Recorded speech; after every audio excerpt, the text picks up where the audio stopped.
I get angry when people make light of depression. It killed my friend. Habib was a dear classmate from Lahore, Pakistan at Washington State University during the 1981 to 1982 school year. And I took a break to work far away for a year and a half. And when I came back, I couldn't get together with Habib. He kept telling me he was too busy. And soon after, I went to work for IBM. And just after I went to work for IBM, my friend sent me this news clipping. Habib hung himself. His body had to be shipped back to his widowed mother in Pakistan. You know, what a sad event. When it was bitterly cold at WSU, Habib saw that I was cold in his judgment, and he gave me a sheepskin wool jacket to keep me warm, and it was from Pakistan. Christmas 2010 at Shandong University of Science and Technology, there were about 30 graduate students, and I saw most of them at the food court, and I decided to give them earmuffs because they were obviously very, very cold coming from the tropical climate they were used to. And then I remembered there were 4 students from Lahore, where Habib was from. And I asked the international office to give them a gift of warm hats and gloves in Habib's memory, which they did, and they were very grateful. I was glad I could honor his memory. If only depressed people can be pointed by friends and university counselors to get help. The alternative may be, as I have personally experienced, to live with decades of tears. It's been 39 years and I still tear up thinking about it. Following videos will cover how to tell if a friend is severely depressed, my own personal experience struggling with depression, how depression is treated, and famous people with depression. And Brad was Habib's friend too. And now I want to ask him to come up and give his words. Habib and I had lunch in the cafeteria 2 or 3 times a week. We enjoyed each other, laughed together, we took trips together, and I was sad when I heard that he'd hung himself. I think about him frequently. Depression is a bad thing. We need to encourage each other. Okay. Yeah. I taught in China for 21 years, and one thing I always looked forward to is the Spring Festival Gala. In 2001, I and our children had video memories of Coco Lee, who sang Good Feelings. Hao Xiqing, and I was so sad when I heard recently she committed suicide after a long period of depression. And my students in China asked me, how can we spot depression so we can point our friends to get help? And here are symptoms. They're pretty much what's in the official diagnosis of depression manual by the official psychiatric association. Signs of depression in your friends, you may see include low spirits, crying, angry outbursts, no interest in life or pleasure, difficulty concentrating or remembering, avoiding friends, as my friend Habib did, low confidence and self-esteem, changes in appetite or sleep. They can't sleep, or they sleep all the time. They can't eat, or they eat all the time. Having no energy, feeling sluggish and inactive in either body or thoughts, no hope, feelings of extreme inappropriate guilt, as well as doubt over previous decisions, thinking or talking of suicide, and pains that can't be explained, like headaches or stomach aches. In China especially, because people like to bury their feelings, a lot of it comes out physically. And if you have 5 or more of these symptoms in a short period of time, it's a good indicator a person is having a major depressive episode. And the odds, now I don't have the figures in front of me, but I think I remember hearing about 10% of clinical depressed people attempt suicide.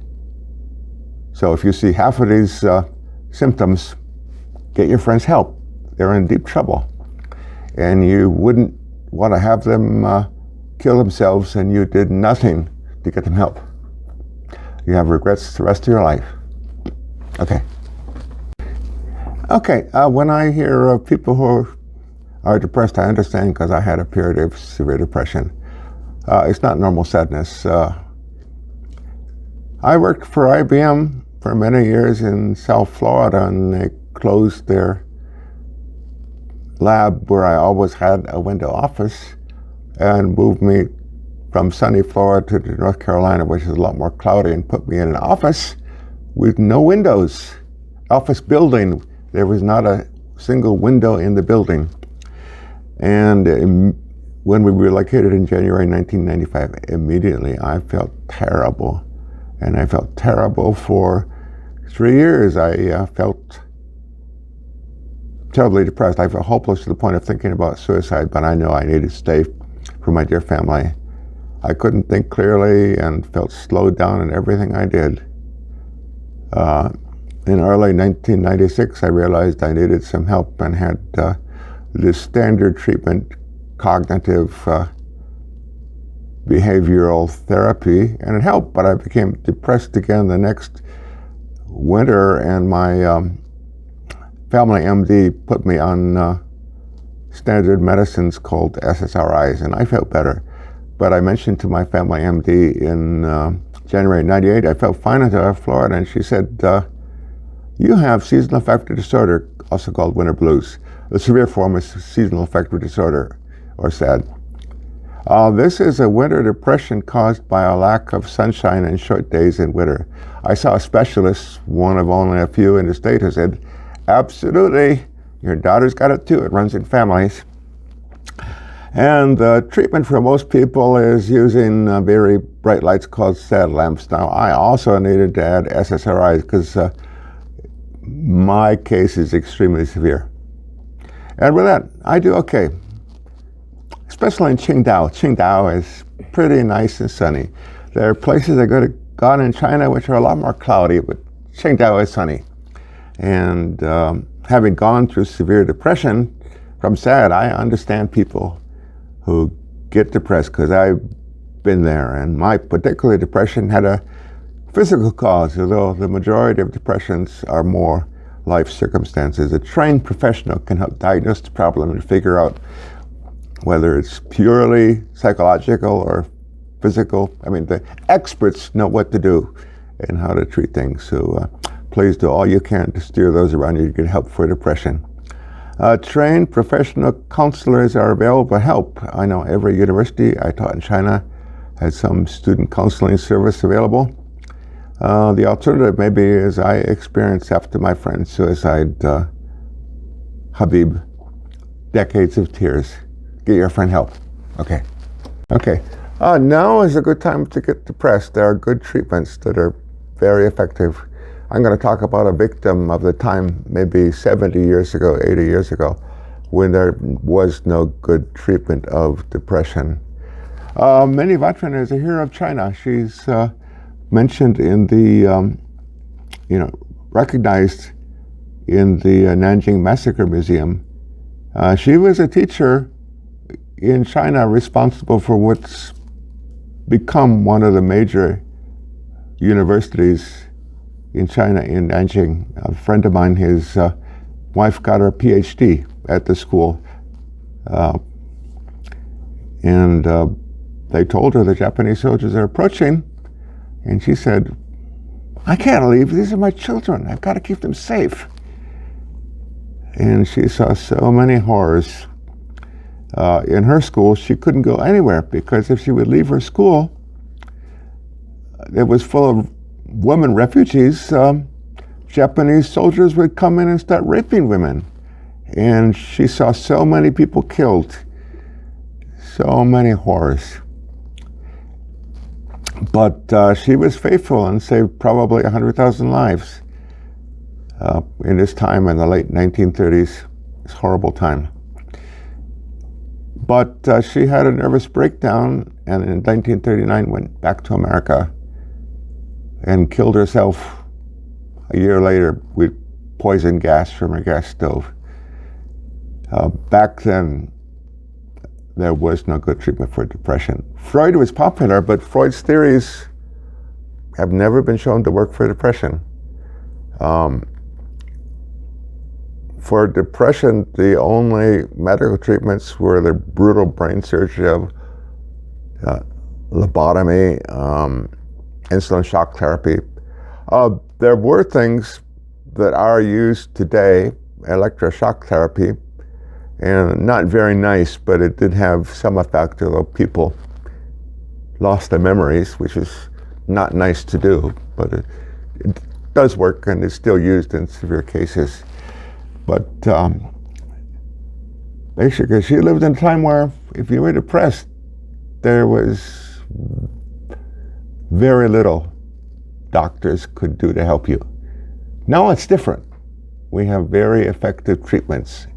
And in the next segment, I'm going to cover what some of those treatments are. Okay.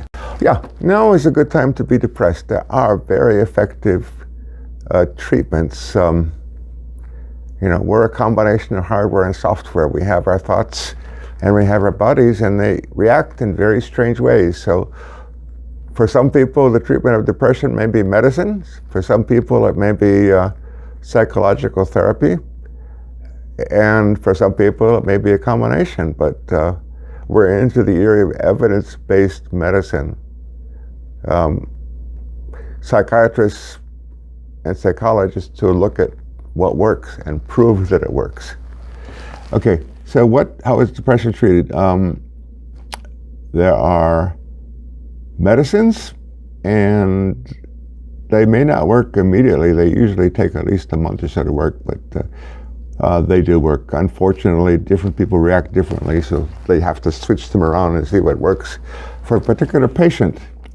And some people are helped by both medicine and psychotherapy together. The most common psychotherapy, which is proved to work, although there are others that work, is called cognitive behavioral therapy. Basically, your wrong thoughts make you depressed. Think in a different way.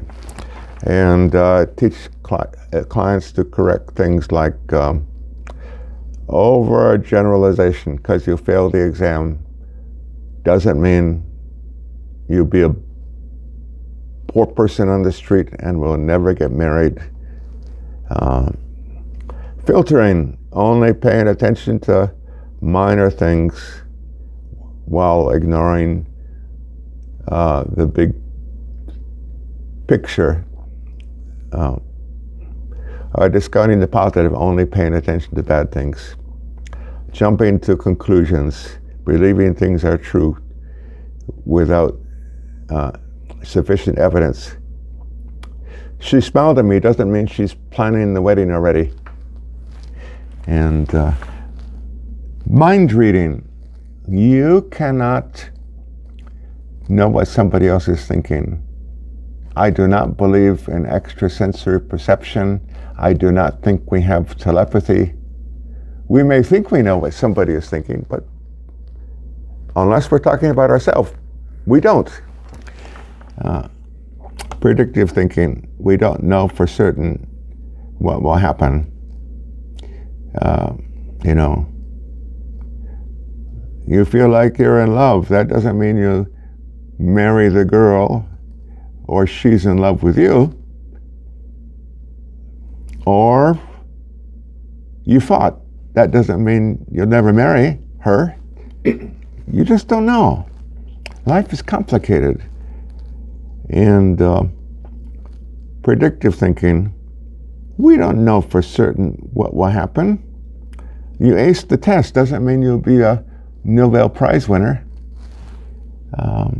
You did well, poorly doesn't mean you're going to flunk out of college. Magnification, we magnify negative events and minimize positive events. And oh, by the way, doing that is a big prediction. If you're a married couple, it's not going to be very happy. Emotional reasoning, because we think something must be true, it is true. Saying we should or must. Perfectionists say you should, you must do things my way, or the highway is an English expression. And labeling, you are stupid, or you're a genius. That's not a good way to behave. And personalization, just because something bad happens, we think it's everybody's fault. Maybe it's just a random event that had nothing to do with anybody. Catastrophizing, thinking disaster will come from one event. If your girlfriend breaks with you, it doesn't mean your life will end in disaster. And black and white thinking, everything is black or white. Either you're the best student in the class or the worst, or you have to get into Harvard or you must give up. And a Chinese website with information on CBT in both Chinese and English is www.cbtchina.com.cn. Okay, thank you. Okay, many feel ashamed they're depressed. Why? 为什么? That's a bad way to think. Many of the greatest people in the world who have accomplished greatest things have also suffered long periods of depression. And many types of depression are associated with high levels of creativity. And such people have really benefited the world. And here's a short list of great people who struggled with depression. Hong Kong pop star Sammy Chen. She's very open about her struggle with depression after a fellow pop star committed suicide. And she doesn't have it easy, especially when her husband's adultery became public. But she keeps on going. Tennis great Naomi Osaka took time away from her tennis to deal with depression. And we all know, sadly, pop great Coco Lee killed herself a short while ago. Abraham Lincoln fought clinical depression all his life and was known for being melancholy. But he saved America from disappearing as a nation. And great scientist Isaac Newton had great periods of depression and elation. Today he would probably be diagnosed as a manic depressive, sometimes very high, sometimes very low. And in music, great classical musician George Frederick Handel composed his great Messiah in 3 to 4 weeks, and he probably suffered from winter depression just like I do. The seasonal affective disorder expert in his Bible of seasonal affective disorders points to him as an example. And he donated the money from performing Messiah to a charity for abandoned and orphan children. So he did good things. And Gustav Mahler, one of my favorite musicians, is also mentioned as, he didn't know it, but he had said every winter he would just cling to the window. And in the summer he would write the world's longest and greatest symphonies. It's arguable, but many musical experts think that Mahler surpassed Beethoven. His symphonies are greater than Beethoven's. And he's known for his emotional depth, which probably reflects his moods, great lows, great highs. And after September 11th, first year anniversary, they played his Symphony No. 2, which his theme is, there is life after death. And people thought that was very appropriate. It ends with the message of trust, hope, there is life beyond the grave. So if you're feeling depressed, don't be ashamed. Some of the greatest people in the world who've helped the most people have suffered greatly from depression. Get the help you need, but don't be ashamed. You're not losing face. There are great people who have benefited the world greatly and who have been greatly depressed. So get help. Don't be ashamed.